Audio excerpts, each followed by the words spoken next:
दुनिया की सबसे बड़ी अर्थव्यवस्था और सबसे मजबूत सैन्य शक्ति वाले देश संयुक्त राज्य अमेरिका में 5 नवंबर को अपने नए राष्ट्रपति का चुनाव होने जा रहा है। विश्व के सबसे बड़े लोकतंत्र भारत सहित दुनिया भर के देशों की नज़र इस चुनाव पर रहने वाली है। चुनावी मैदान में रिपब्लिकन पार्टी की ओर से पूर्व राष्ट्रपति डोनाल्ड ट्रंप और डेमोक्रेटिक पार्टी की तरफ से उपराष्ट्रपति कमला हैरिस मैदान में हैं। ट्रंप और कमला हैरिस के बीच नीतिगत मतभेदों को देखते हुए अमेरिकी राष्ट्रपति चुनाव वैश्विक स्थिरता और विकास के लिए महत्वपूर्ण परिणाम हो सकता है। भारत समेत दुनिया भर की अर्थव्यवस्था इस चुनाव के नतीजे के आधार बड़े बदलावों का अनुभव कर सकती है। आपको बता दें कि संयुक्त राष्ट्र ने 2024 को मानव इतिहास का सबसे बड़ा चुनावी साल करार कर दिया है। इसी साल 72 देशों में चुनाव होने हैं और पूरे साल में दुनिया की लगभग आधी आबादी यानी कुल 3.7 अरब लोग मतदान करने वाले हैं।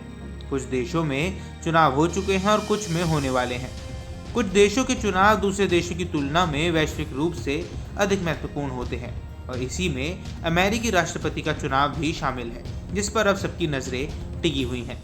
जैसे जैसे अमेरिकी मतदान की ओर बढ़ रहा है, वैसे ही दुनिया सांस रोककर देख रही है, क्योंकि सभी को पता है कि अमेरिका के नए राष्ट्रपति का प्रभाव महाद्वीपों पर दूरगामी पड़ सकता है। मीडिया रिपोर्ट्स के अनुसार अगर पूर्व राष्ट्रपति और रिपब्लिकन उम्मीदवार डोनाल्ड ट्रंप दूसरी बार चुनाव जीतते हैं और राष्ट्रपति बनते हैं, तो संयुक्त राज्य अमेरिका के साथ भारत के भविष्य के रिश्ते संभवतः एक नई दिशा ले सकते हैं। भारत के साथ संबंधों को बढ़ाने में गहरी दिलचस्पी दिखाने वाले ट्रंप ने दोनों देशों के बीच साझेदारी को मजबूत करने के लिए सार्वजनिक प्रतिबद्धता जताई है। अमेरिकी चुनाव से ठीक पहले एक्स पर हाल ही में लिखे गए एक पोस्ट में ट्रंप ने प्रधानमंत्री नरेंद्र मोदी के साथ अपनी दोस्ती की पुष्टि की और उनके करीबी राजनयिक संबंधों का जश्न मनाया। आपको बता दें कि भारतीय प्रवासियों तक अपनी रणनीति पहुंच बनाने के लिए ट्रंप ने बांग्लादेश में हिंदुओं और अन्य अल्पसंख्यकों के खिलाफ हाल ही में हुई हिंसा पर निंदा जाहिर की थी। बता दें कि रिपोर्ट से पता चलता है कि पिछले 2 महीनों में बांग्लादेश में हिंदू समुदाय पर बड़े पैमाने पर हमले हुए हैं। इस बीच डोनाल्ड ट्रंप का संदेश दक्षिण एशियाई में अल्पसंख्यकों की सुरक्षा और सम्मान को बनाए रखने के उनके इरादे को रेखांकित करता है, जो उनके प्रशासन के तहत अमेरिकी विदेश नीति से संभावित बदलावों का संकेत देता है।